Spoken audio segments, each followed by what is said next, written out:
Welcome to another episode of Inside the Headset with New Palestine High School head football coach Kyle Ralph. I am Wes Anderson, special teams coordinator, wide receiver coach, and coach gets started a new game today, and I think a really pivotal one in your time here, the 2018 sectional game against Zionsville. In 2017, Zionsville is the last game that we've lost. 28 in a row since then. So this was a bit of a rematch of a game that we lost in 2017. And I mentioned yesterday with the Cathedral game in 2019, I think that was the game that everybody had circled for us in that season. And I think the same kind of applies to this Zionsville game in 2018. A little bit earlier on, Zionsville was in our sectional. So this is our first playoff game right out of the gate. And this is a really good football game and a really good football team, like we talked about yesterday. Yeah, the 17 game, like you said, now that we're 2 years beyond it,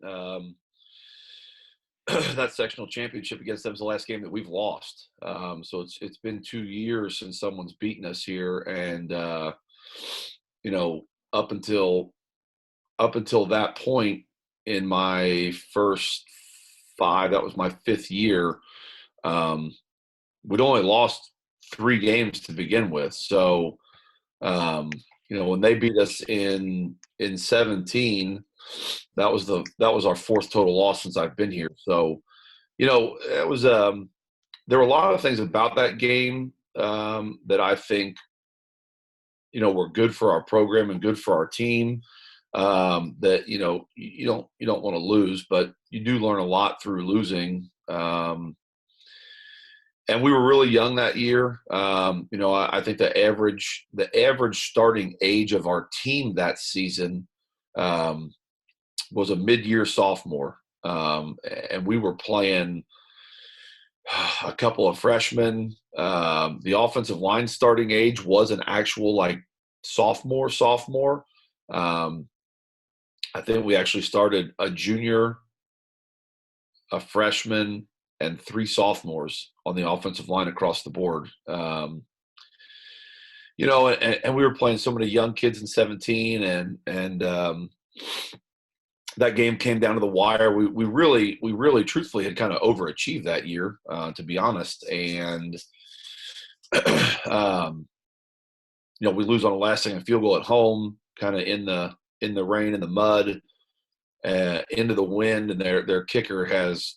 You're going to see him here in a second again, but their kicker's got some absolutely tremendous talent and beats us on a last-second field goal after we'd come back to go ahead and really set the stage, I think, for what was going to be the following year. They had a lot of really good players coming back. Maybe one of the more talented overall teams that we've had in regards to that we've faced. In regards to, boy, they had some players at some certain positions that really give us a lot of trouble.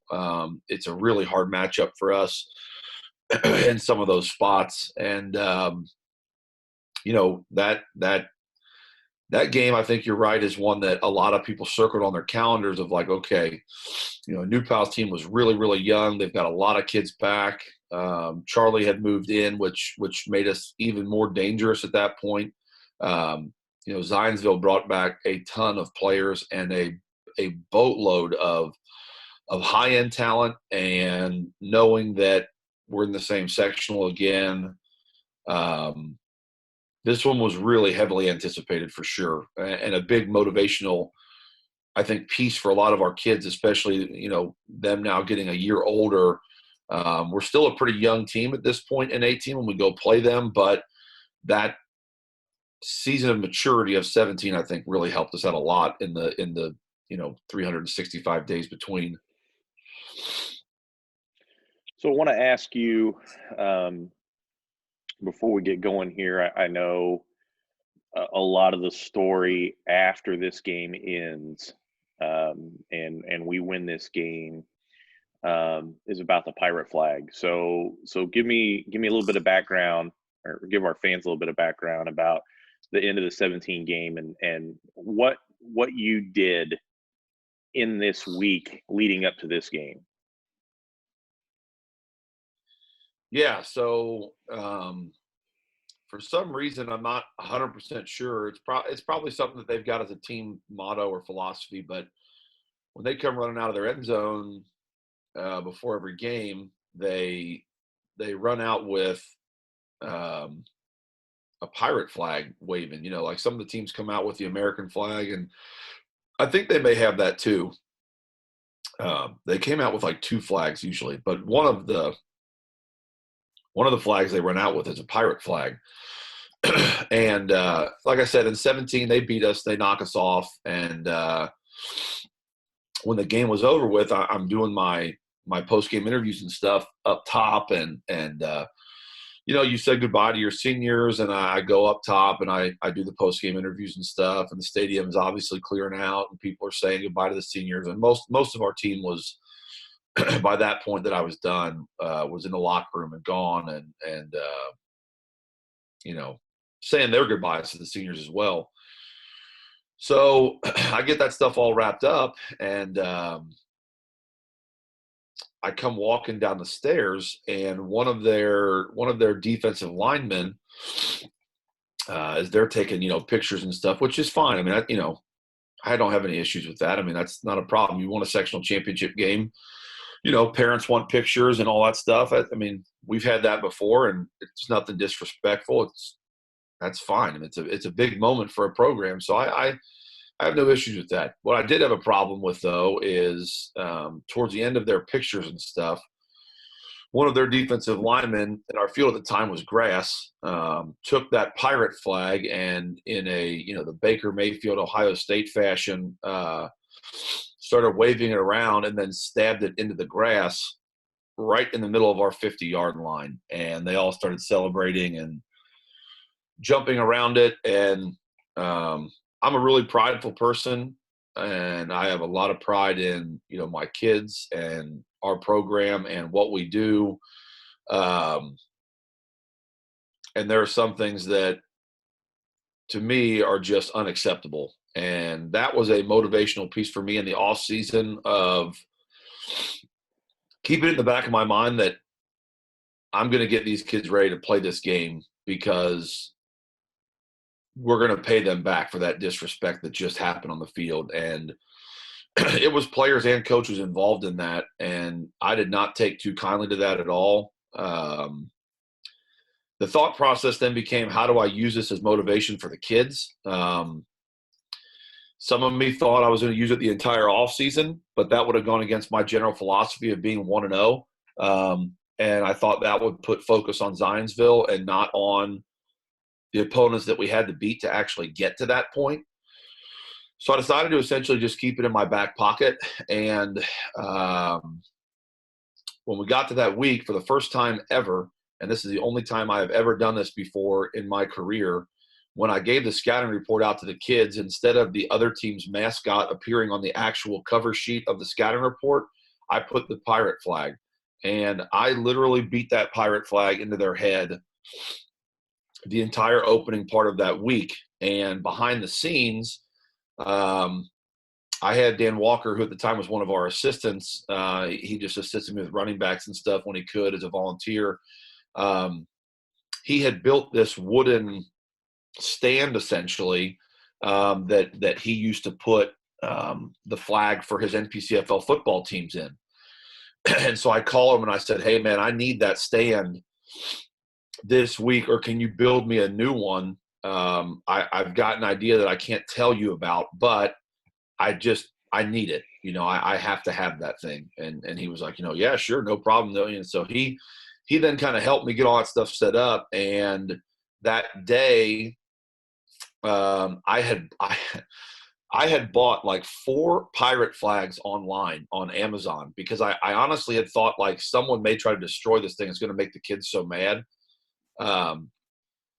So I had him go and put the flag then that day. So he obviously was clued into this. I had him put the flag on a stand and put it inside of that thing that he had built. And I told him, I said, I need you to not come to the scouting report meeting, and I need you to put this on the 50-yard line right in the middle of the Dragon's Head, because that's right where that kid planted the flag.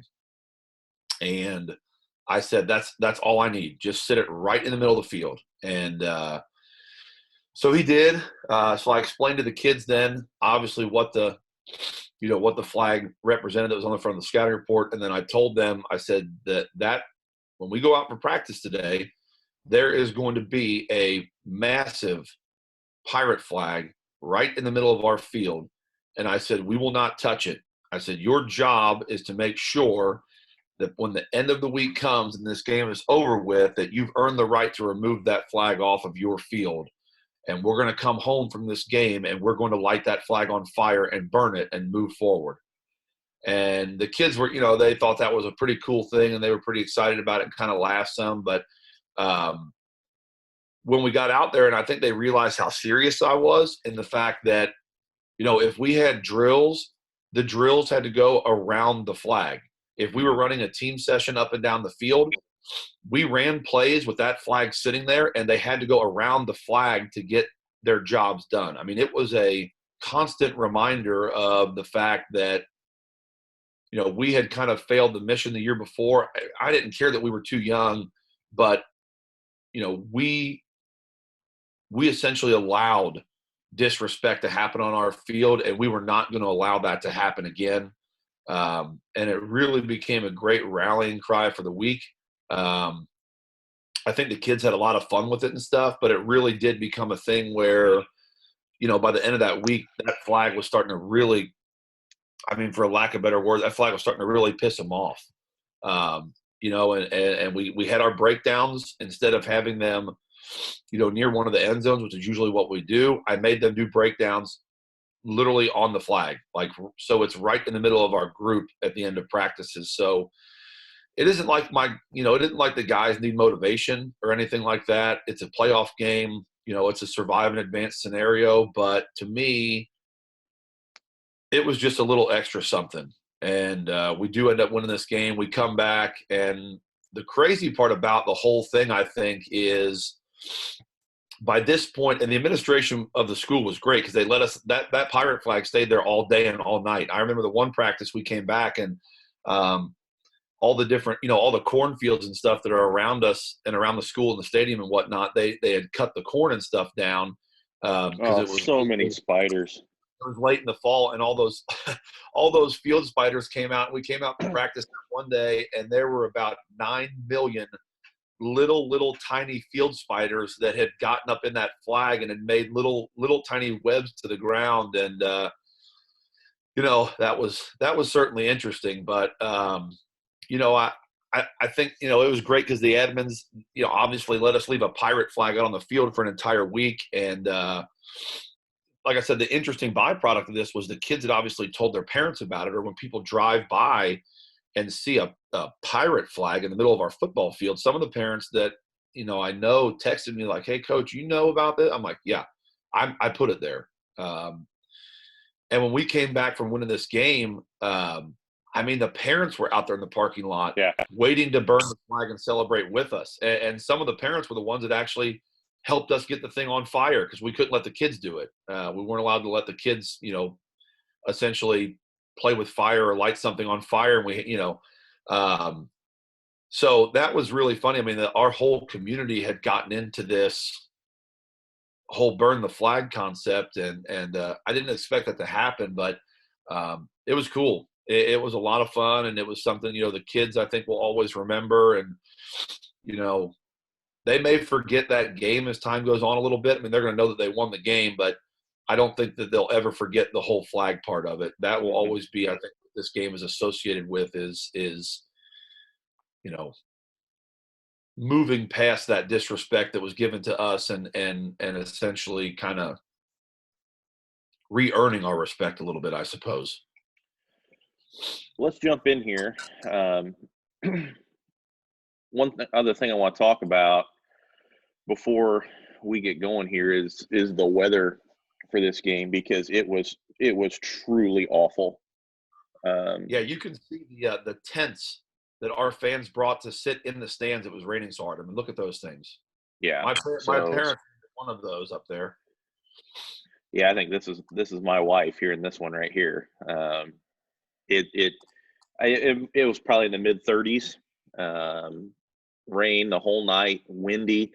The wind is really strong from the left to the right as you look at this, and you're going to kind of see how that impacts the kicking game a little bit here as the game goes on. But certainly a factor as in kind of how I think this game shakes out. Um, so first thing I'll talk about here is you'll notice a little bit different look for us here up front on this kick return team. I've actually got another guy over here, so we have 8 in here tight. They love to onside kick, and they had a kid that could really do it. This for my money is the best kicker in Indiana the last couple of years. He's going to walk on it in Indiana, and I think he's going to really make a difference down there in Bloomington. But I mean, this kid gave us fits. Obviously, beat us in 17. I mean, he is an absolute surgeon with the ball. He can put the ball wherever he wants. So we absolutely were going to protect against the onside kick, and a little bit of foreshadowing.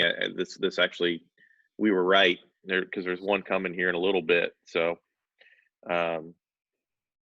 this, as you might expect, will be a touchback out of the back of the end zone.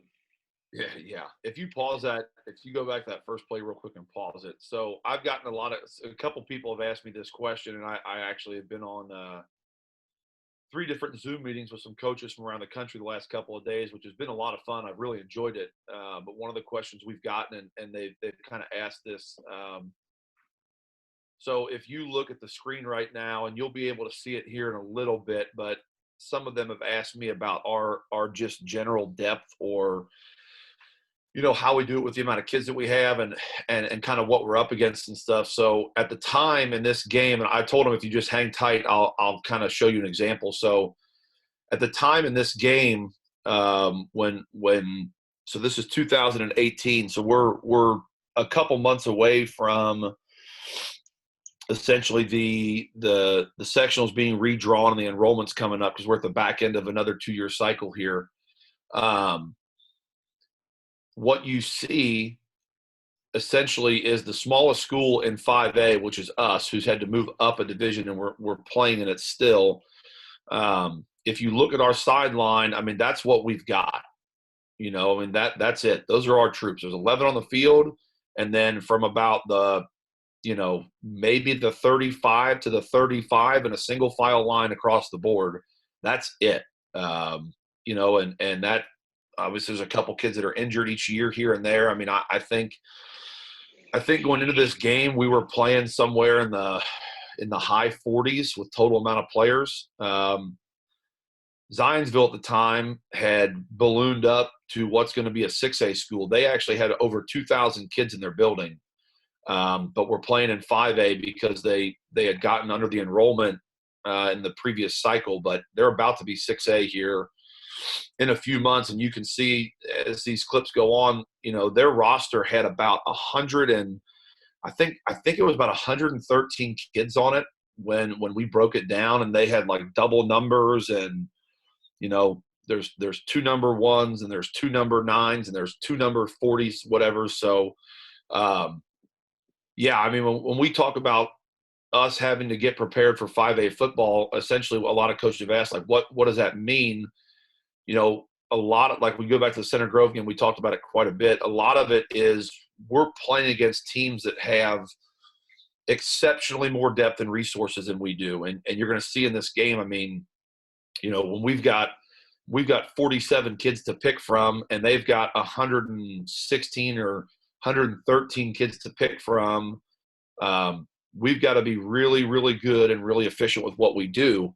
And so you'll see, I mean, you can literally see it on tape here with what's standing on our side and then what's standing on theirs. So it does make a big difference. But again, we're not using that as an excuse for my kids. We turn that around and we use that as more of a kind of a badge of honor. So try to make it work in our favor, at least in a pride aspect. So defensively for them here, this 18 defense was not quite the same as their 17 defense, which was just exceptional. I mean, they had some real powerhouses here on defense in 17. To me, I think the bigger story in this game is some of the creative things that they do to us schematically, and a little bit different than what we expected, um, in the film we'd watched, but um, also, b just some really good creative coaching here by their coaches. Yeah, so the breakdown for this game was definitely a difficult one to do. And then a couple things surprised us on game day, as a matter of fact, as well, which complicated things even further. So, one, they just as a general thing. So, Coach Etch and I have been friends since I actually got up here. So, I've known him for 7 years now. Hmm. So, one of the things that is kind of their MO is they do lots of stuff on both Hmm. sides of the ball, on special teams. And a lot of it is may seem completely off the wall and crazy, but each coach has their own philosophy and their their rhyme and reasoning for stuff. And he's always been a big kind of go for it on fourth down guy, and push the limits of that, and they don't punt too often. And their defense at times has struggled. But leading up to this game, the tape that we had gotten, in a couple of their games, they had pretty much been a base 3-4, which is somewhat of what you're looking at right now. Not quite, but a little bit. And then in one of their games, I think it was one of their games, so they really started hitting their stride late in the season, which was even more concerning. Um, they had, I think it was 2 weeks before this, because it was one of the films in our trade, had just beaten Avon, who at the time I think was ranked like number 2 or something in 6A. And a lot of people in 18 were talking about Avon being able to compete for the state championship in 6A, and Zionsville had just knocked them off. And I mean, it was a pretty convincing game. Avon had kind of charged back in that thing a little bit late, but they had just beaten them. And they did it with, honestly, a really off the wall defense with tons of fronts and shifts and stunts and blitzes, and just a lot of really unconventional stuff that had thrown Avon off essentially the entire game. And when I really broke that down and thought about that, that Avon team sent, well, the one is still playing actually because he was a young kid, but that Avon team sent all 5 offensive linemen to Division I schools, and I mean like major Division I schools for the most part. Their tight end went and played Division I. Their tailback at the time was committed to Ohio State, and they had a Division I wide receiver out there, and Zionsville beat them. And their defense had given them fits essentially all night long. So when you look at the prospects of, now you got to go against that, a team that really had just shut down essentially an offense that was full of 6 or 7 Division I players with a really talented quarterback behind it as well.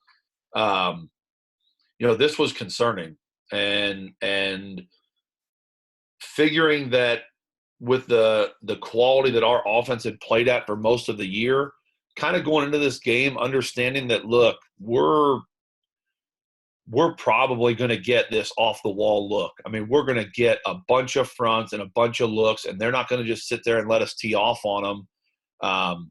Boy, that made prep a lot harder because you just don't have any answers for the kids. And there are some times here where we catch them in a bad spot because what they do is really risky, and it's a major gamble. And that, I think, is what helps us in the long run overall, is that we catch them in a few bad spots and make them pay for those things. But, we had talked to the kids that this was, again, going to be one of those games where you're going to have to take the negative and just live with it, and you're going to have to move on to the next play, and take positives when we can get them here, because I mean, you're going to see they don't play the same front on almost any play consecutively in a row, and that's what they had done to Avon as well. They gave them a million different looks, blitzes, like I said, stunts, pressures, and they didn't handle it very well. And I think our kids do a much better job of that. But it's definitely a struggle. And on top of that, I think their best defensive player, in my opinion, had gotten hurt early in the season, and they kept him out. And all of a sudden he showed up for this game out of nowhere. We had not planned for him to be back. And I remember in the pregame evals, I'm standing there and I'm looking around, and he's got a big knee brace on one of his legs, and he's down there warming up and looking really good and fresh. And I'm like, oh boy, well, that would have been nice, to know that kid was kind of sitting there in their back pocket. So he's back. Mm-hmm.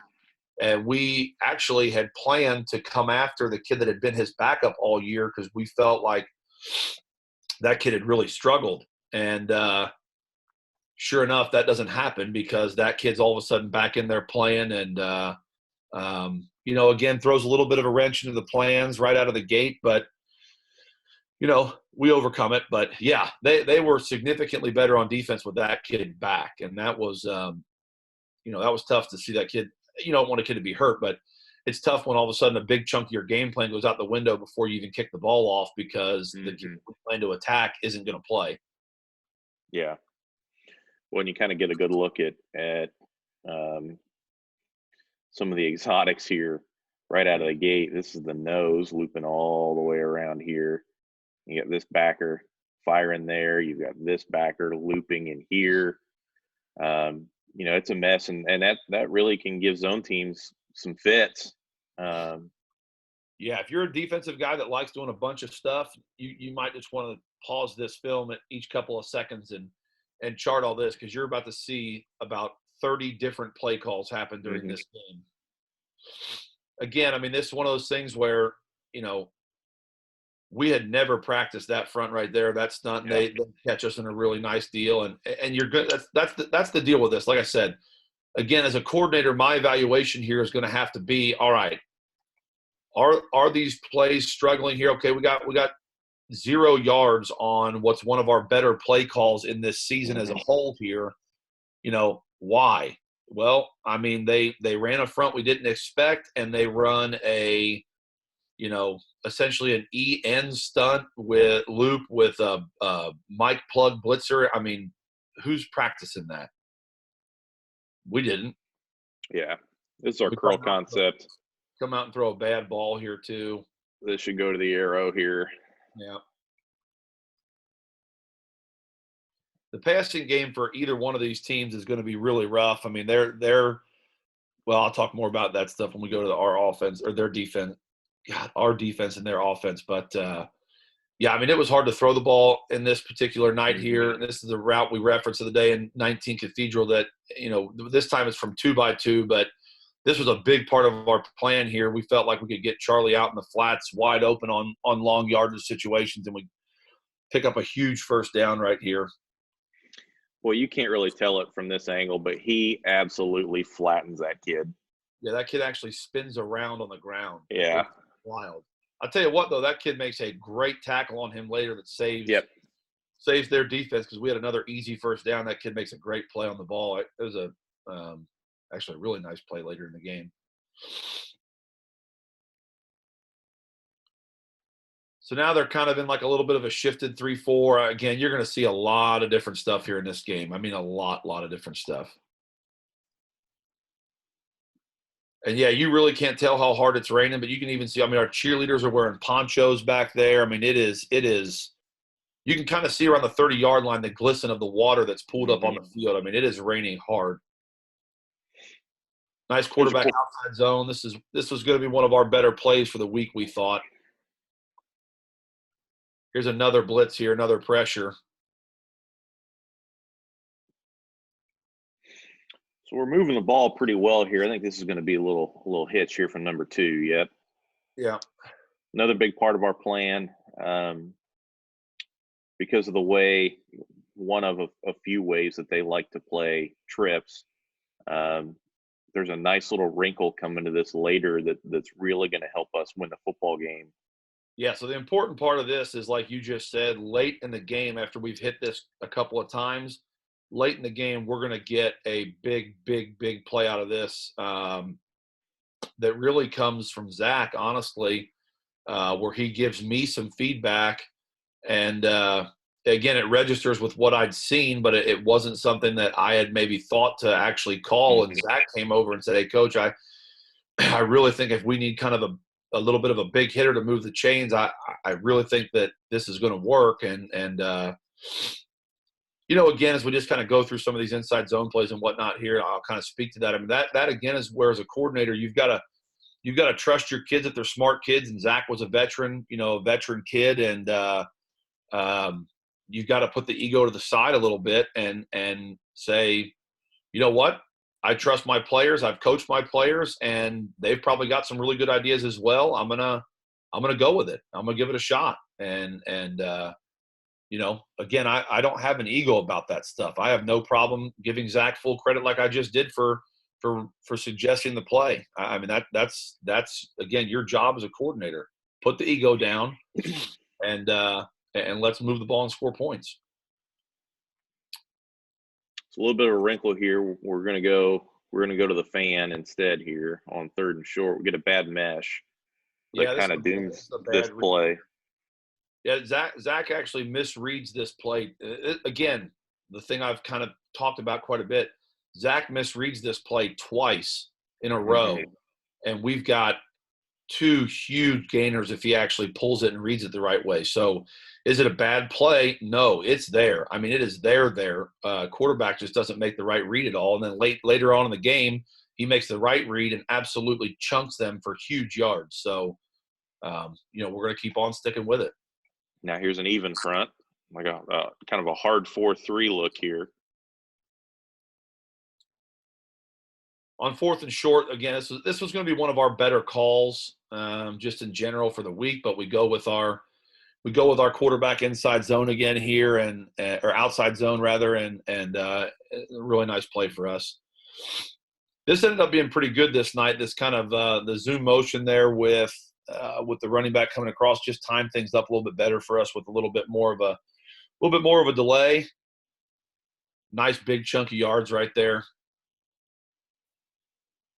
I mean, we're moving. I mean, we're looking good, and then this happens. So, it's a really nice opening drive, especially with the weather and stuff like that and the uncertainty. I mean, I'm feeling really confident here that we're going to get this ball down and score it.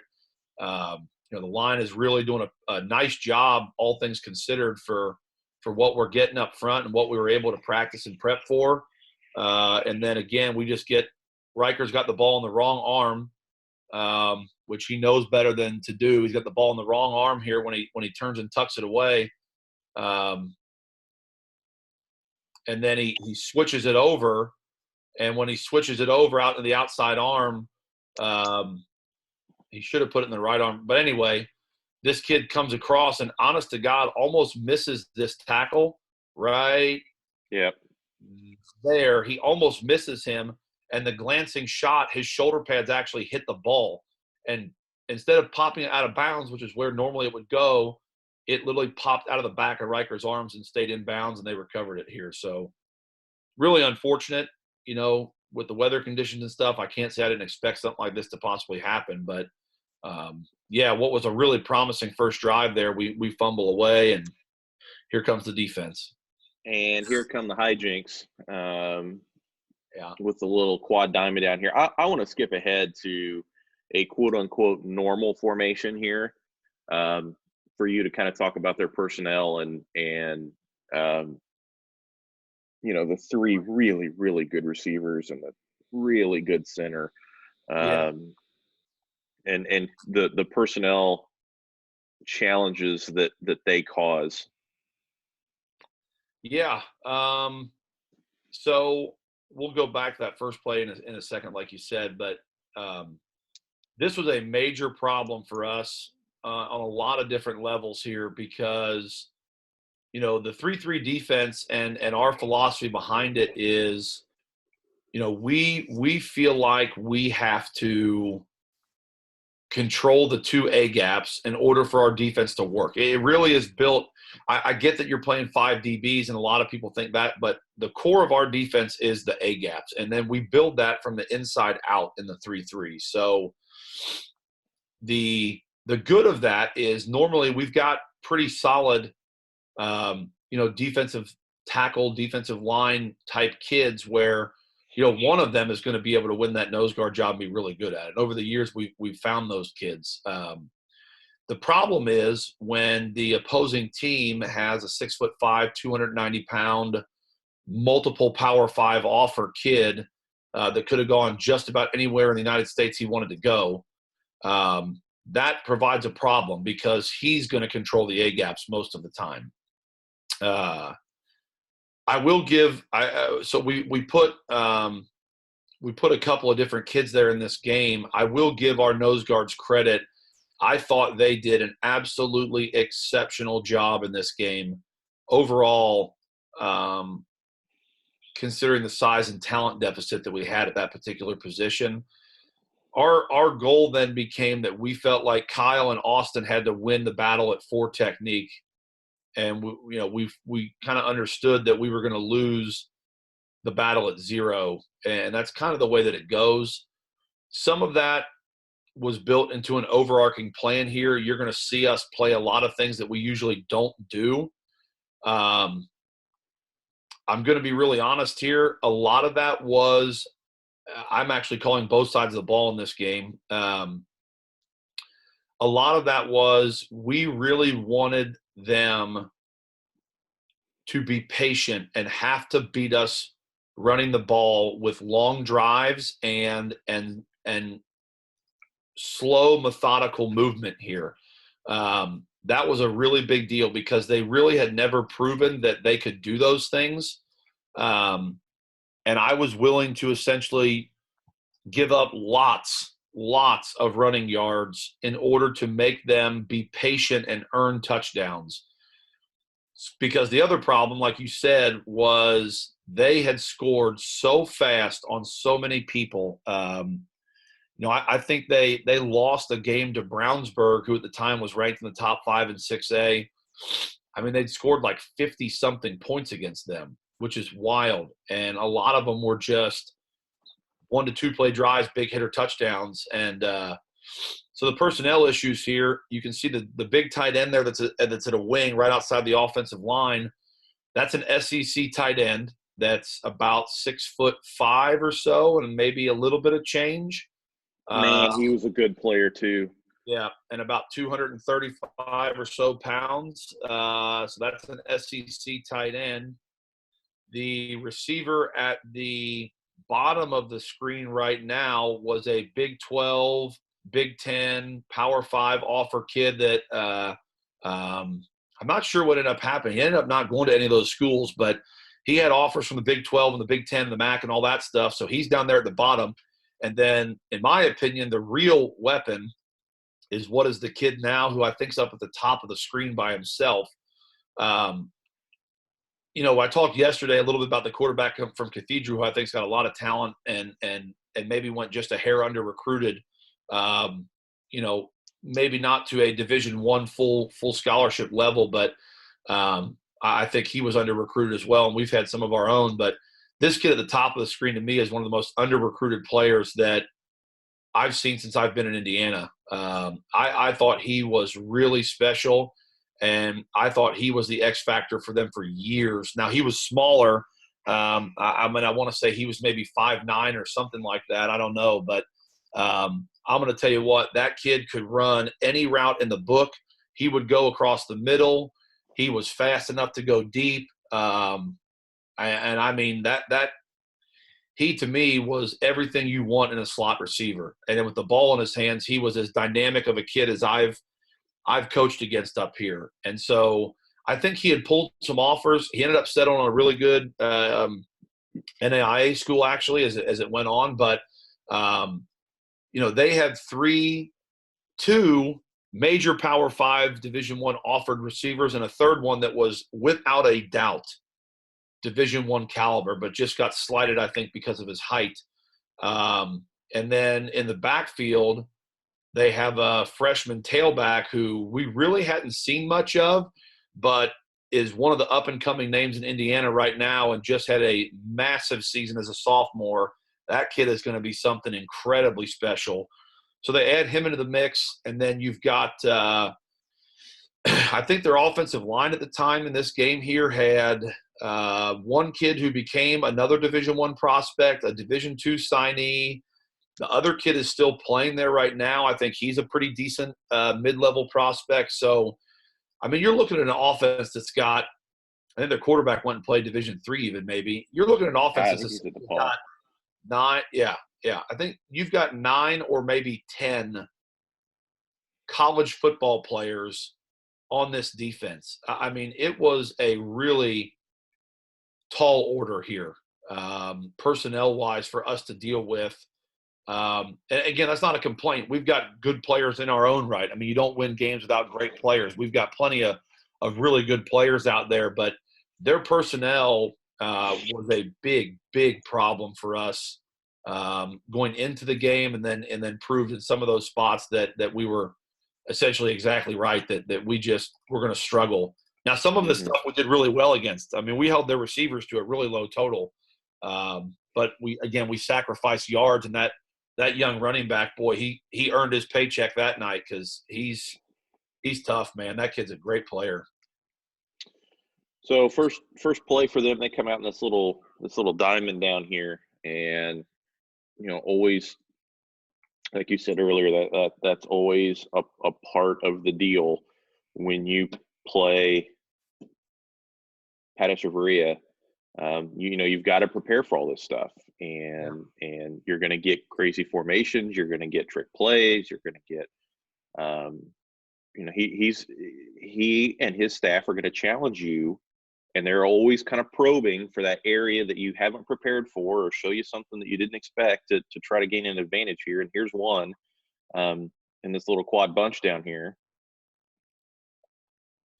Yeah, I mean, you're 100% right. So this has kind of been their MO for a while. They will have something every game that's kind of gimmicky and tricky just to see how well prepared you are for it. And if you don't line up well to it, or you're not prepared for it, or you don't handle it, then they'll keep revisiting it and really just keep jabbing at you from it, which is good. The hard part about prepping for that is, I mean, they hadn't run this, now they had run like quads per se, but we had not prepared for some kind of a quads diamond look. And we gave our kids, I do remember when I planned for all this stuff, I gave them a bunch of stuff that was off the wall to prepare for. And then you had to deal with the swing gate stuff on special teams as well, which they do. But I mean, we had prepared them for so many different scenarios, and this is one that we didn't prepare for. And so what you see now is, again, we're smart football players, have to think for themselves on the field. Because what I can't do really is burn a timeout right now because they lined up in a quads look, because we've practiced this. Our kids know what the check is to quads. We have an auto check to quads. If someone jumps into it at random, we have something built in so that we can handle it and then weather the storm. And if I have to call a timeout because we screw that up, then I will. But our kids do a really tremendous job of recognizing that they're in a quads look here. I mean, they had shown a formation where their linemen had come out, like almost like an arena ball type look, where there were only like 3 or 4 linemen on the inside, and a couple linemen walked out to the perimeter. And, there's some wild stuff that you've got to prepare for. So anyway, our kids do a really nice job of making our check to quads here, and we cover it all well. And you can go ahead and play it here, but because you're going to see this quads a bunch, so I figure I just cover it all now. But we do a really nice job. We get some pressure. We've had to lighten the box up, so we get a scramble here and don't handle the scramble. But it really is a good job by our kids on this particular play. So they come back out to something more conventional here.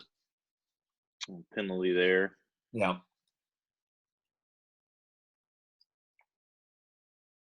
Another forced scramble here. I mean, we're getting to him, and that's a big, big deal here. Is we're getting to him. You know, with that big and pretty good offensive line, we've already got 2 plays of pressure right now in the first series, and we're going to come after him pretty good for the rest of the night, honestly.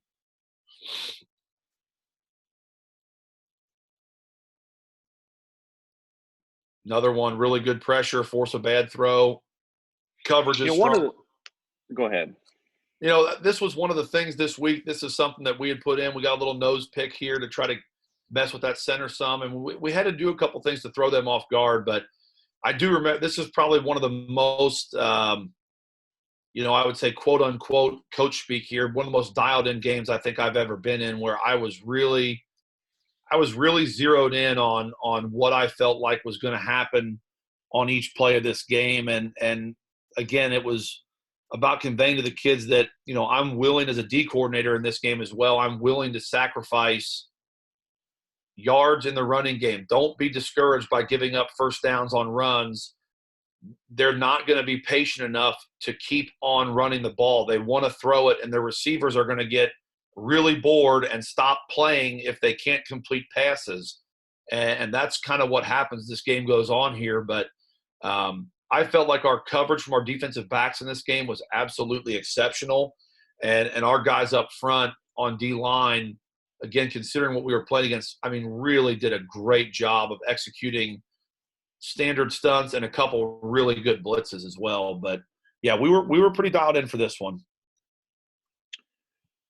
Like you said, 4th and a yard on their own 24, and they're going. Yeah. I mean, that's the stuff you got to deal with. And Pat loves to gamble here. He's got a lot of confidence in his offense, and this has always been the things that he's done. And I can't say that I'm, you know, entirely different. We go for some 4th downs as well that some people think, what are you doing? You know, sometimes you're going to gamble on your kids. And, you know, Pat likes to roll the dice and gamble. It's part of what you got to deal with when you're planning for this stuff. Kind of that split flow zone look like we talked about. Yeah, this was a really good play for them, because then the thing that comes off this that gave us a lot of concerns during the week is when the big SEC tight end will then just go bypass you like he is right now. Yeah. And then he goes out and they run boots with him, or they throw the ball to him in the flat. That had absolutely punished teams that didn't prepare well for it. So we spent an exorbitant amount of time making sure that we covered him on those type of routes. Here's the diamond again. They jump back into it to the opposite side. This is the interception here. We pick this one off. We do a really good job, honestly, of passing all this trash off and not getting lost in the shuffle, and kind of splitting each one of these defenders and not giving him a clear window to throw. And we get some good pressure, and he throws it right to us.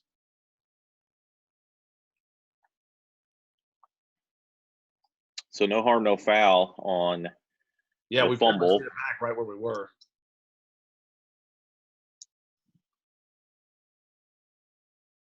I mean, you can see again. This is a. If you go back real quick, again, like I said, if you're a 3-4 multiple person who likes to do a bunch of stuff, that was a bear.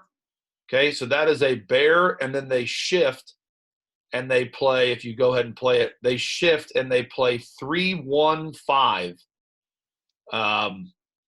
I mean, this is the stuff that we're going to essentially deal with all game here. And I can't say that this is uncommon either, because these are the things that we deal with on a weekly basis almost to a degree. But, yeah, and a lot of people have asked the question. Like, I had someone actually text me yesterday and say, hey, I finished watching the Cathedral game, really loved it. How many different plays do you think you called in that game? And I said, I don't know, probably about 8 to 10. I'm going to say 10. Including the passes, I think about 8 to 10 games. And he goes, and you won. You scored. Well, offense scored 28 and the defense scored 7. And I said, yeah. And, I said, that's why I love the zone so much. And I love just pounding that into the kid's head, because it's an answer for anything. We're not doing 7 or 8 different run plays a week where you can't execute those things very well. And this game is a prime example of why I love the zone stuff so much, because, I can't even imagine trying to carry 5, 6, 7 run plays in against these guys. There's no way you could possibly practice the blocking schemes of all that stuff and be anywhere close to efficient. So this will be our under concept here.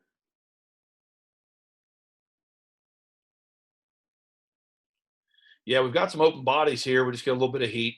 Good job by Zach with his legs again. He really he does a great job with his legs in this game. And then late in the game, when the weather calms down just a tick, he makes a couple really critical throws. Another one of these kind of delayed zones here off of the jet motions. Really nice play for us. It's the timing of it against these guys is really good because of the all the pressure they're trying to bring. Well, there goes a War Machine right there. Pretty typical Chuck run right there. Yeah, really good run. Really nice job. So now we're inside. We're first and goal here. Tight ends are in. Yeah, Zach's going to punch this one down to about the half-a-yard line here. And then not a lot of theater about this one here. No, there's not a lot of mystery in these play calls from the half-a-foot line. Go ahead and let the big boys do work. Yeah, again, that really pumped a little bit of confidence back into us there. After a fumble, the defense came out, had the big pick, and then drive it right. It almost, that the end of that drive, if you would just copy and paste that onto the back end of that fumble, I think we were destined to score on that opening drive there. We were really marching the ball well. It's almost like the offense came back out and picked up right where we left off. And we're really in this game, you're not going to see a lot of variation from us. It's going to pretty much be inside zone, and it's going to be outside zone, and that's it. Again, we just didn't have the ability to predict what fronts we thought they were going to be in, and zone can take care of all of it. So you're not going to see a lot of variation or what you would say is quote-unquote creativity here. But it gets us a sectional win, and that's all that really mattered. Kind of a squib of sorts here, kind of a squib trajectory on these. I talked to Alex a little bit. The wind was pretty stiff in his face here, and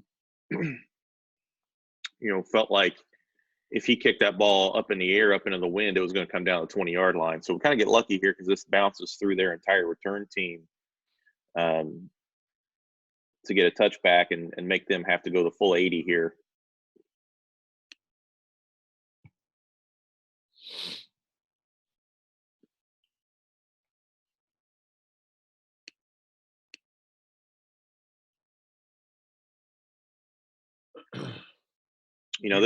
There's a lot of things that they do formationally, to get guys mismatches, but honestly, this is the scariest here when you kind of get all three of those guys over here together in a 3-by-1 situation, because kind of all bets are off, and it's tough to help in those situations when you kind of stack those guys right there on the same side together.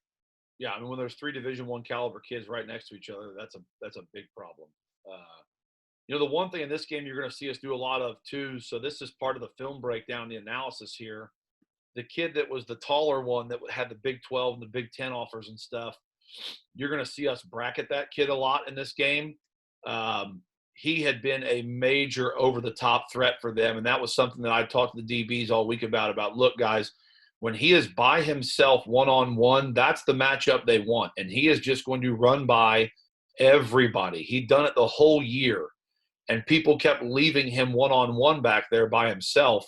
And so, again, it came down to my philosophy was make them be patient. I get it. When we bracket coverage a kid, that means that there's only 9 other players left to go against their 10. I understand that, but I didn't think they were going to be patient enough to not try to create big plays artificially and just keep chucking the ball down the field. Again, I kind of gambled on using their own philosophy against them, I guess. But you're going to see us do some unique stuff here with our coverages. Like, here's a spin to essentially our cover 2 look, our razor look. Here's a spin down to razor at the bottom of the screen, and this is something we really hadn't shown. We kept it in our back pocket for this game, and Riker makes a great play on the big boy and just beats him to the ball. And this is a major incompletion right here. Great play by him. That's 5'9" on 6'5" right there. Yeah, good technique.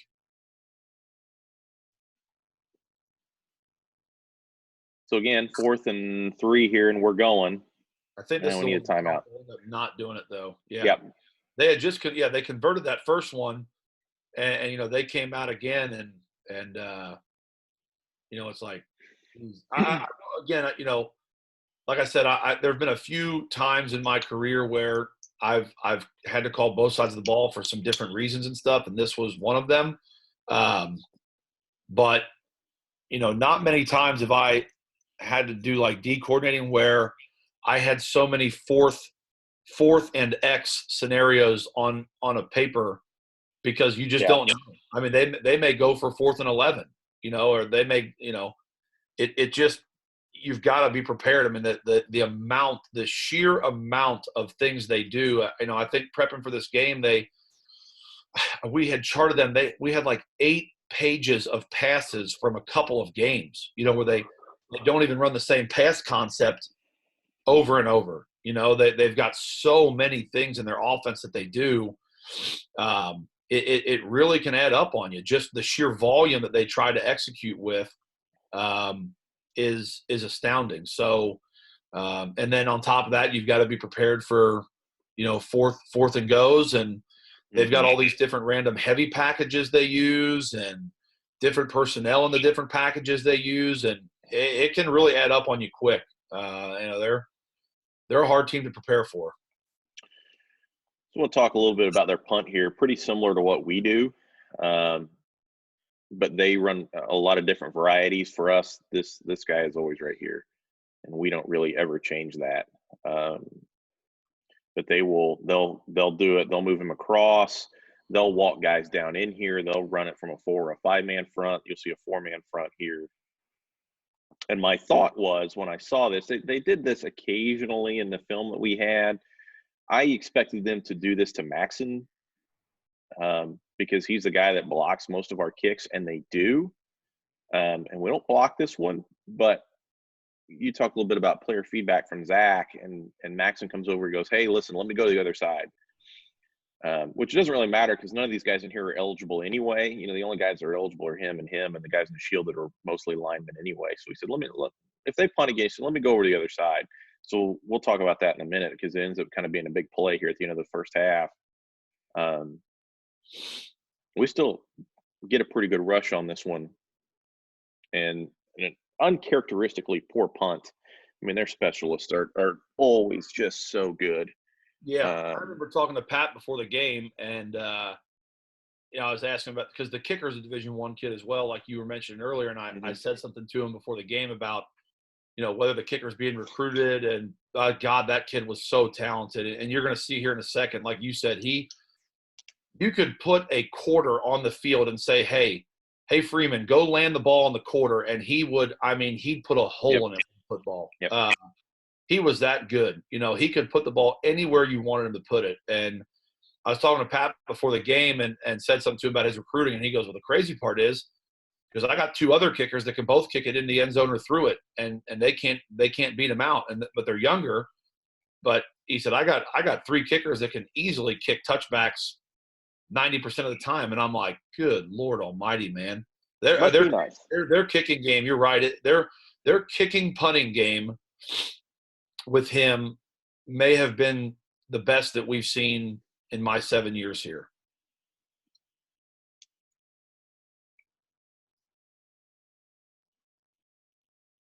And that, by the way, can't be underestimated either. Yeah. It's a little wrinkle here. We're in empty. Here's Chuck right here. Yeah, so this was one of our one-offs for the week here, that we essentially are going to – this is, again, one of those things where, based on game plan stuff, you know, you as a coordinator, you see a couple things on tape that you really feel like, all right, we've got a chance to take advantage of this. And a lot of these are kind of either we've got to build to this, or they're what I call one-offs, where I'm going to call this essentially one time, and we've got to hit it. It's not a trick play or a gimmick, because empty is something that we do, and all the routes are something that we do, but we're creatively getting into something to, you said this is like artificially create points, and that's kind of what this was. We had used Charlie and empty a pretty good amount in the weeks leading up to this. So this is something that they would have for sure seen on tape that we had traded. And when we had used him in empty previously, he was either the one getting the ball, or he was an integral part of the play in some way, shape, or form.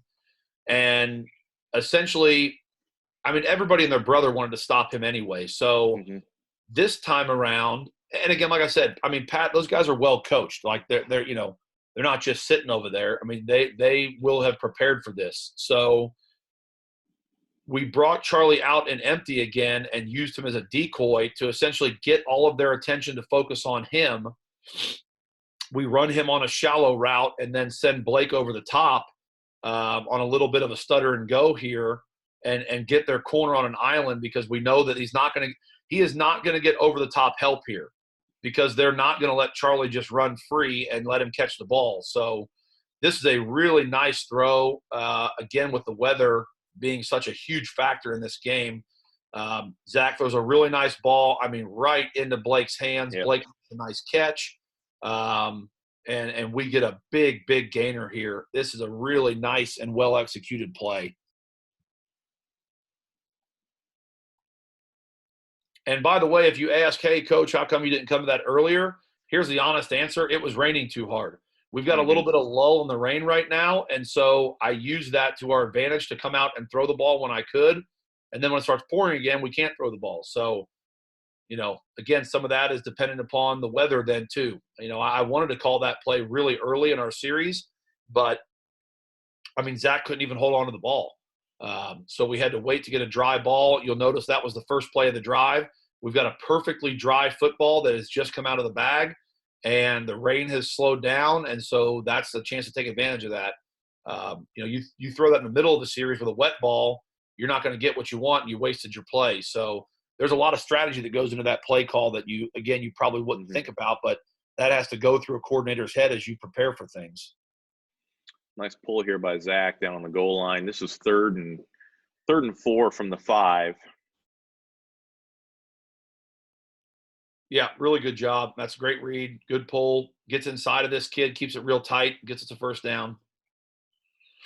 You're going to see our kids get pretty fired up here. We go up 14-zip now, and I mean, Zach's pumped. Everyone's pumped. I mean, we're feeling it here. I mean, we're playing really solid football overall.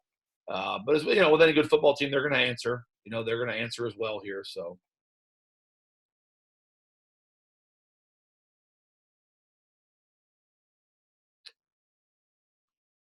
This is probably one of our first goes at this PAT, really, against like what we thought might be a big rush too. Yeah. I don't think we ever get like a huge rush, but I do remember this week of practice, we really tested our guys, figuring they were going to come after this thing full sell. We don't really ever get like a full sell rush at it, but I do remember this week of practice, we felt like they'd come after these because it was, we thought it might come down to a points thing. Yeah, one of the things we really like to do is when we rep this in practice is put about 15 guys over here on defense and just kind of check for leaks, so to speak, and make sure that we're good on our protection. There's a penalty called here in here somewhere that sends this ball back there. The Crop tried to do the same thing here, and he actually kind of kicked it right at that up back on this right side here. Yeah, I think we get a block in the back. Mm-hmm. Something.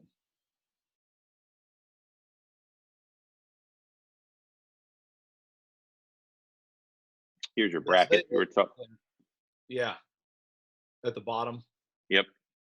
Yeah. So this is what I'm talking about for those of you that maybe don't understand, if you're just kind of a fan and you're not a football coach or anything like that.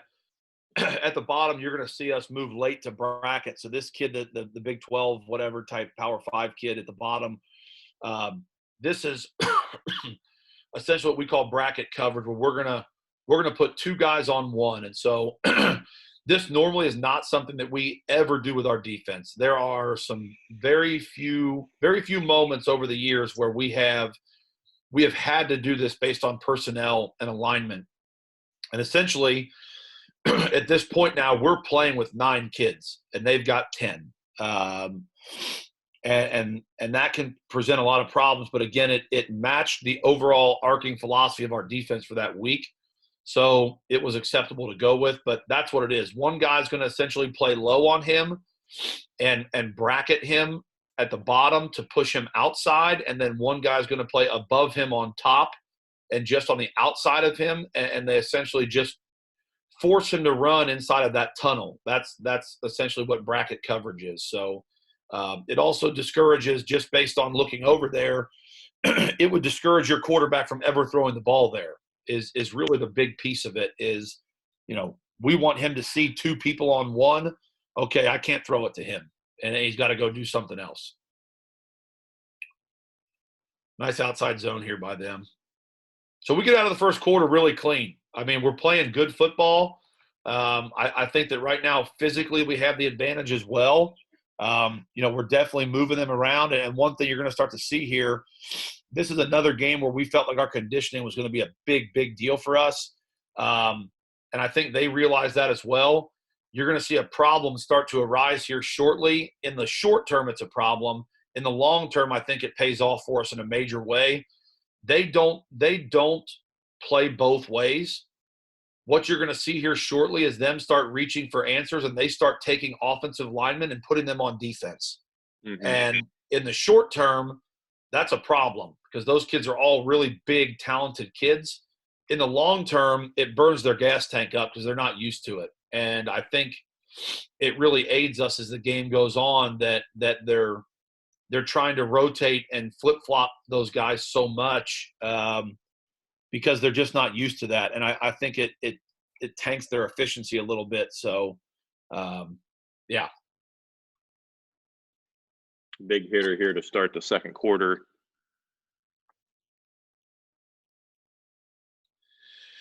Yeah, we run a version similar to this.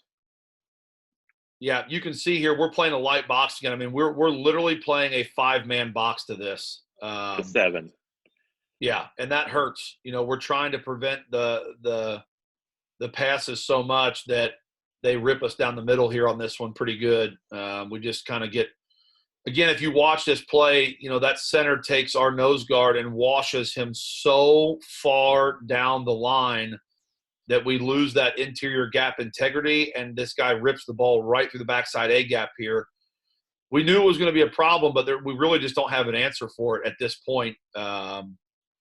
In a couple of weeks here, actually, we're gonna make a couple personnel changes and stuff, and Matt Brown then moves from tight end to defensive end and kind of shores up our D line a little bit here. But we've got a mismatch with that kid, no matter what. I mean, he was a 4-star recruit. I think he ended up going to Purdue, stayed in state and went to Purdue. But yeah, he was like a top 5 in the nation ranked center or something like that. He's a good player, really nice technique, good technical player.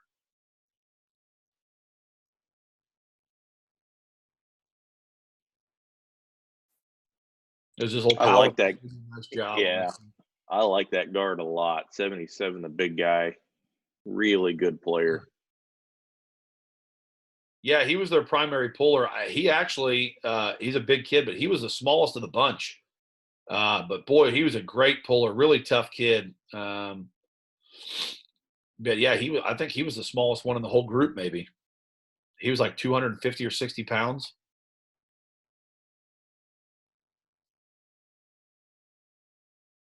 So here's kind of what they like to do with that big tight end. You can see, they run a lot of those arrow routes out with him in the flats. And then this is the dangerous part because he's such a height mismatch. Now they kind of rub for him and run him off on this wheel, and he's going to come around on this wheel route here now. And that is, again, if you've got a DB paired up on him, which we're not going to allow to happen, we personnel rotate based on where that – we got a lot going on, by the way. I mean, we've got so many different personnel checks and rotations in here to deal with the stuff that they do.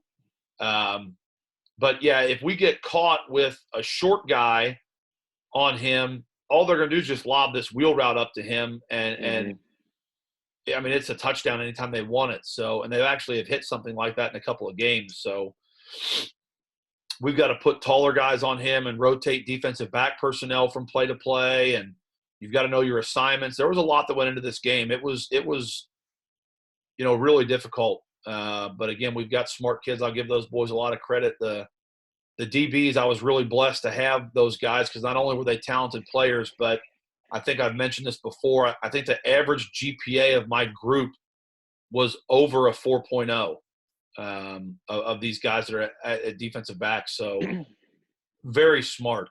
Not just book smart, which is important, more important than being football smart, but they could apply book smarts to football smarts, which was even better.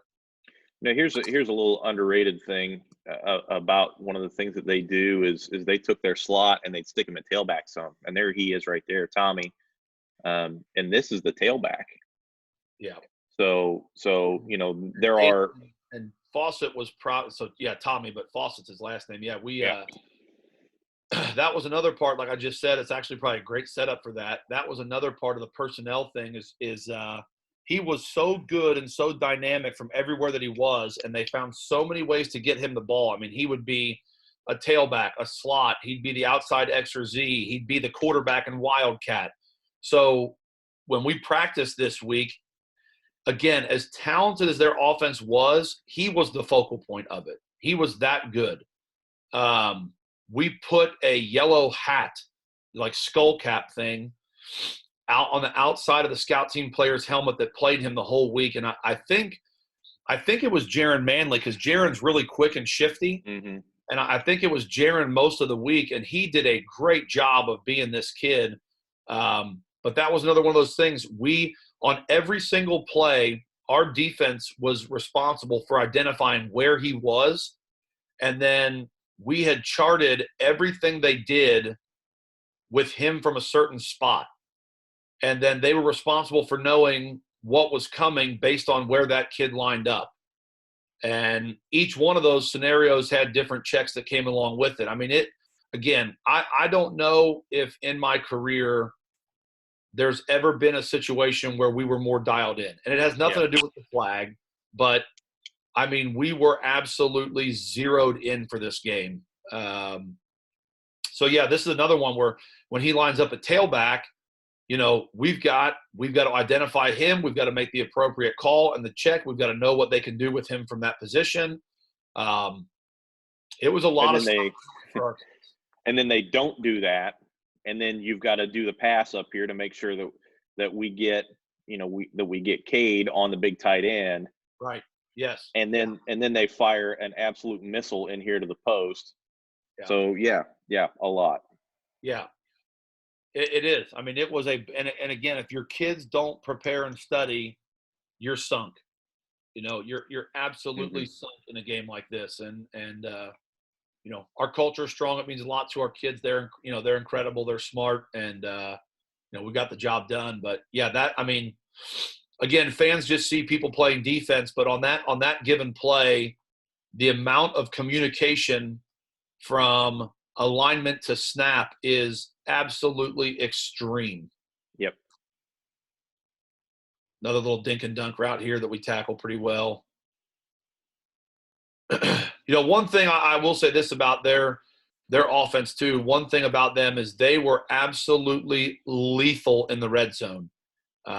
Normally, we play better defense in the red zone because teams can't vertically stretch us as much. They don't have to do that because they've got such a height advantage with those two kids. And then they got the horizontal advantage with Tommy back there, using him with all kinds of stuff. So their red zone efficiency was spectacular. I mean, if they got down there, they were scoring points. And it wasn't so much about touchdowns. It's if they cross the 30-yard line, they're going to get at least 3. If they get inside the 20 in the red zone, then it's automatic. I mean, Freeman wasn't going to miss, and more often than not, they were scoring a touchdown anyway, so it didn't matter. But I think, what was it? We had one of the games on tape where he had gone from 55 and missed it left by about a foot. He went from like 56 and they had a bad snap. He made two of them from like 53. I mean, yeah, it was unbelievable. If you get the ball to the 35-yard line, they're going to get points out of it. I mean, it was that difficult. So, down here like this, we start essentially bringing the house to try to create some kind of a turnover or negative play, because at this stage of the game, again, as a defensive coordinator now, they're going to get points. It's just a matter of how many is it going to be. Is it going to be 3 or is it going to be 7? And in this scenario, it's going to be 7. But, we were just a really, really a nice stand there, though, by our defense. Yeah, we do a great – I mean, this is 4th and short here. I mean, we are bringing the absolute house here to create negative plays, and we get them in a tough spot. And, again, they convert and make a play, and they punch one in. I mean, they're a good football team. And I still stand by what I said yesterday. I think that this is probably in this given year, without question, one of the 4 best teams in the state of Indiana in 5A, and maybe top 2 or 3, depending upon what those matchups would have been. I think they matched up with, Michigan City, who we play here in a couple of weeks. I think they would have actually given Michigan City way more trouble than we did. Yeah. Just with those matchups that they had with their receivers and stuff. So, those matchups mean a lot. It's a shame this game got played so early in the playoffs with the draw the way it went, but this was without a doubt one of the best teams in 5A. And again, like I said, they had just beaten, the number 1 or number 2 ranked 6A team just before this. Avon might have been number 1. I think they were undefeated. And Zionsville knocked them off. So, I mean, you're talking about a really good football team here. I mean, they're going to get their points. So we knew the onside was coming, and here it is. Yeah, this is a really nice little pop-up kick. This is so hard to play. Yep. In the rain. I told him I wish he would have fair caught it, honestly. That was one of the few things that we really didn't work on. I mean, we kicked balls at these dudes the whole week, but, really didn't work on this because, honestly, didn't have anybody that could replicate that. No, that ball is 35 feet in the air. I mean, we didn't have anybody that could kick a ball like that. I actually remember we threw them pop-ups with our actual arm, and we tried to fire remember we fired the onside kicks out of the jugs machine to replicate the bounces this kid could get. I mean, we couldn't get a good look. This kid's just too good. Really nice play by Luke there. And Alex is a talented kicker as well. Yeah. Actually just committed last night to Wabash, which I'm super proud of him. They got a great one there, but for as talented as Alex is, there still were some things that he couldn't replicate that this kid could do. And Alex is a darn good kicker. He's going to go play D3 ball, and this kid's just different. I mean, he's just a different. Second time we've called a little hitch here from number 2. Yeah. Good play for us. We thought it was going to be really good. It is, and it's going to be bigger here in a little bit.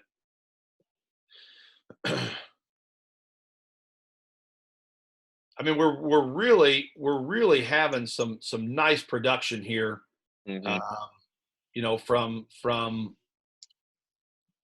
really our bread and butter stuff, which is great to see. The inside zone's working real well.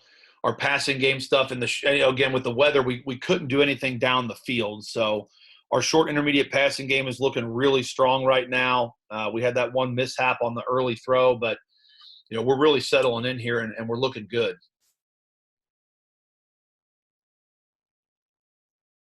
Penalty there. Yeah, that derails us here pretty bad.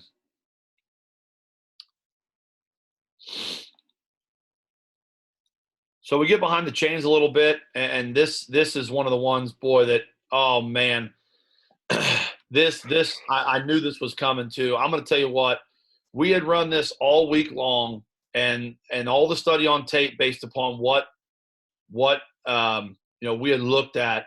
this was one, and we're in a perfect spot. It's a 3rd and long, and this was one of our very few 3rd and long calls. You already saw the one with Charlie leaking out of the backfield on the verts with him running the arrow route then, and they kind of cleared out for him.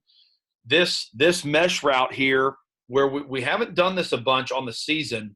It is something that we do yearly, though, and we keep this play. It's part of our kind of package and stuff, but this was one of these things where we felt like this on 3rd and long is going to be a major gainer for us. And we get back in another scenario here where, as a play caller, I feel like we've got them in a spot where we're going to pick up another cheap 3rd down because this play was essentially designed for this scenario. And I'll be a son of a gun if their one guy actually see this guy right there in the middle of the field. Normally what that kid does is he will carry that vertical. And we had said you've got to go across his face, because when you do, he has to carry you and pass you off to the 3rd level players. He actually doesn't do that at all and stays home, whether that's what he's supposed to do or not. I'm going to say he does a tremendous job here and plays this thing really disciplined. He stays home, and, again, on film, he had never done this. So if you imagine that kid's not there, we have got a really, really good play right now. It ends up, look at all and we're getting the ball to essentially what is our second fastest player on the team. Blake and Riker were pretty much neck and neck as far as speed is concerned.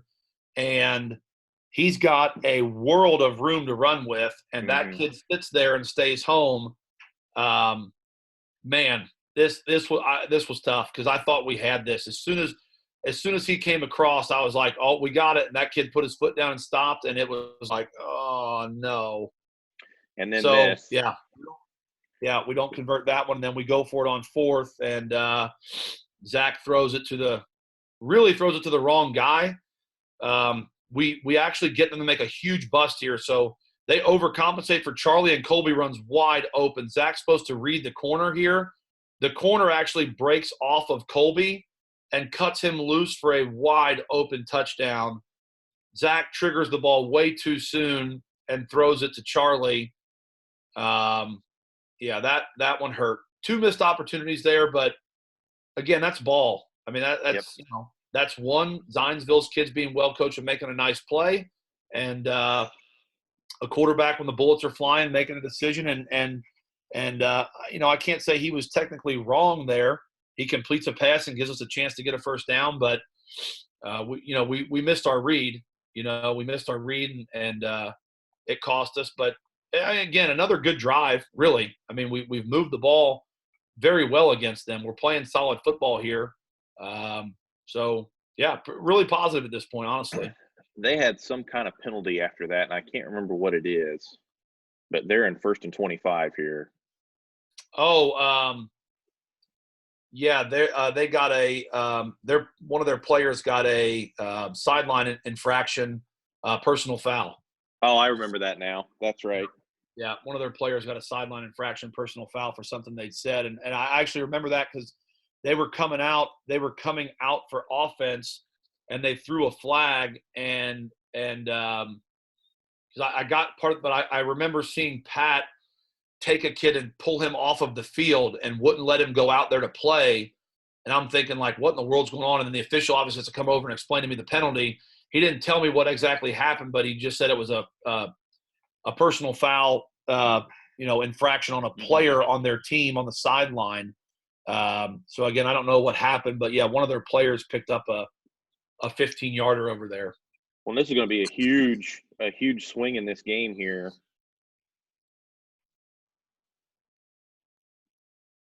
Yeah, it ends up being big for us. They're backed up just enough for a little bad luck to hit them. We do a great job here. I really feel like we're playing good football. You're not just going to sit there and shut out and stymie a team that's this talented, but we have gotten a lot of quarterback pressure. We haven't given up any big plays yet except for that one run. We're playing really, really good football right now, and I'm really pleased with the intensity and the enthusiasm and the execution that we've got overall as a team right now. this is one of the cleaner games that we've played. You know, you may think, well, you only scored, I think, we scored 27 points or something like that. How can you say that? But we really have played a nice ball game. So we get the stop on 3rd and long in the screen, and I had to pull this up because I pulled this clip out because it's in one of my clinic tapes. But I talked about Maxon, and Maxon said, let me go to the other side. So as they're kind of lining up here, you'll see him kind of sneak over. And there's some kind of communication here, and they don't get the check made. It's a bad snap, but I believe we probably blocked this one anyway. Here's another little wrinkle that I don't think the average fan notices. There's Charlie Spiegel right there, and we ran him in there. He's the strongest kid on our team, and these are all big bodies here, and we wanted to try to get him in there and just blow up the shield. So little personnel change for us there. Like I said, we get the bad snap, but I think Maxon has a really good shot to block this. Even if he catches this ball, I think we've got a really good shot at it. But regardless, 16-7, a big safety there. And again, like we've talked about the last couple of days with our punt block, this is obviously a huge mistake where we don't get a block, but we still get a really positive result for us. Correct, yeah. So after the safety, I'm going to go back here now. They're going to come back out and kick from the 20, and I'm going to tell you this is dead into the wind too, and he kicks this ball every bit of 60 yards. Yeah, how about it? Holy cow. Yeah. I mean, we're thinking safety kick. Do you feel like you're going to be pinned in your own territory? Yeah, we're thinking, hey man, this is going to be great. We're going to have great field position. No, he's going to kick it to the 20-yard line.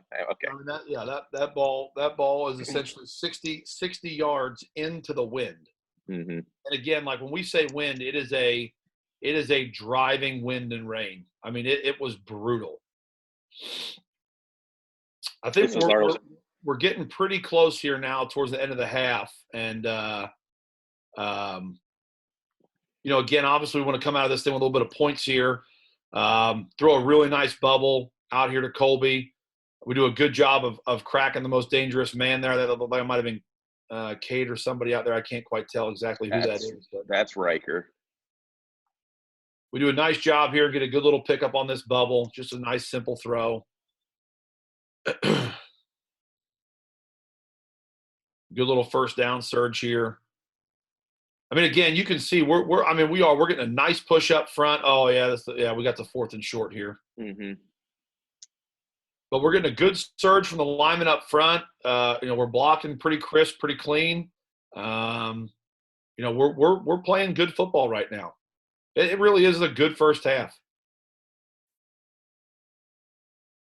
Kind of get stood up there. Yeah, we get choked down a little bit on that one. Yep. Another one of our homers here that we just missed. Yeah. Yeah, you can see we go right by this guy. Zach throws the ball too late here. This ball's supposed to be thrown right when he gets past the ear hole. That ball should already be in the air. We're trying to throw this ball in the hash. This is another one of our big hitters here. It's kind of a kind of a tough ball, but one that Zach can definitely make and throw. He just throws it way too late and then throws it too far, and we miss another one here, which, again, in the moment it hurts and all that stuff, but in the rain and the wind, you're taking some shots like that to try to make some plays here before the half and all that. You can't expect it to be absolutely flawless here. And then here is the greatest 22-yard punt in the history of American football. Yeah, I was going to say, with the wind at our back now, Eric goes ahead and hits this one all the way back to New Pal. This is an absolute rocket. Look at it take off of his foot. Good Lord. There it is. Yeah, I mean that thing ends up on lane 8. We're on the 40. We're on the 42 here. Actually, Zionsville's got they may have a 10-lane track. We'll call it lane 10. So yeah, so there's 52. So that's probably every bit of 56 or 57 in the air. Yeah. Yeah, that was a rocket. I remember he came over and goes, "I kicked that one too hard, didn't I?" I said, "Yeah, just a hair, bud. Just a little bit there, bud." Yeah. I said, you understand the wind's at your back, right? Yeah.